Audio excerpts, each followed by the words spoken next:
তারপর বিএ পাশ করে কি করবে? বলো তো কি করবো? আশা করি এমএ পড়বে।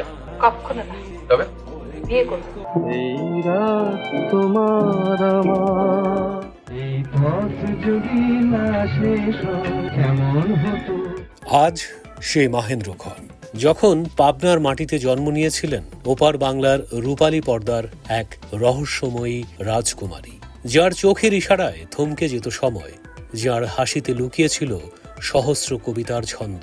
তিনি আর কেউ নন, মহানায়িকা সুচিত্রা সেন। আজ তার শুভ জন্মদিন। ওই চাঁদ তোমার আমার, তুমি আছো আমি আছি। 1931 সালের এই দিনে জন্ম নেয়া রমা দাস গুপ্তা থেকে সুচিত্রা সেন হয়ে ওঠার গল্পটি কোনো সিনেমার চেয়ে কম রোমাঞ্চকর নয়। পাবনার আলো বাতাসে বেড়ে ওঠা সেই কিশোরীর বয়স মাত্র 16 বছর। সেই বয়সেই পাড়ি জমান কলকাতায়, বিবাহ বন্ধনে আবদ্ধ হয়ে। কিন্তু নিয়তি তাকে এক বিশাল ক্যানভাসের জন্য তুলে রেখেছিলেন। কতদিন দেখিনি তোমার। বাঙালির নস্টালজিয়া আর আভিজাত্যের প্রতীক সুচিত্রা সেনের অভিনয় জীবনের বাঁক বদলানো 5টি চলচ্চিত্র নিয়ে আমাদের আজকের এই বিশেষ আয়োজন। 74.5।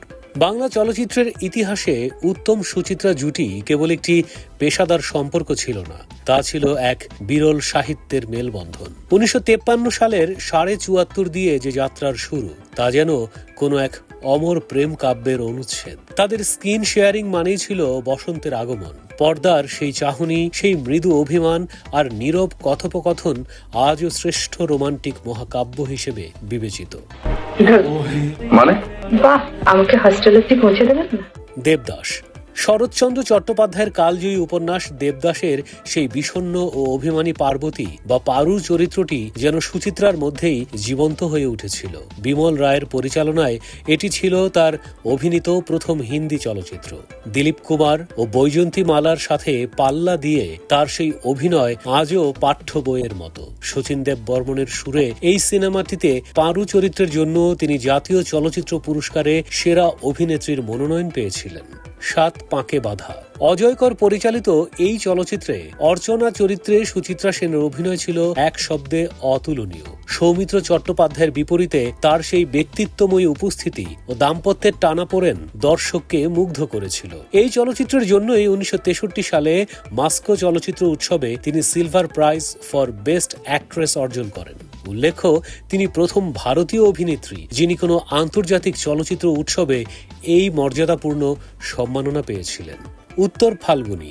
উত্তম কুমার প্রযোজিত ও অসিত সেন পরিচালিত এই চলচ্চিত্রে সুচিত্রা সেন দ্বৈত চরিত্রে মা ও মেয়ে অভিনয় করে তাক লাগিয়ে দিয়েছিলেন। আভিজাত্য বনাম সামাজিক লাঞ্ছনার যে সংঘাত তিনি পর্দায় ফুটিয়ে তুলেছিলেন, তা শ্রেষ্ঠ বাংলা চলচ্চিত্র হিসেবে জাতীয় পুরস্কার লাভ করে। পরবর্তীকালে এটি হিন্দিতে মমতা নামে পুনর্নির্মিত হয় এবং সেখানেও অভিনয়ের জন্য তিনি ফিল্মফেয়ার পুরস্কারে ভূষিত হন।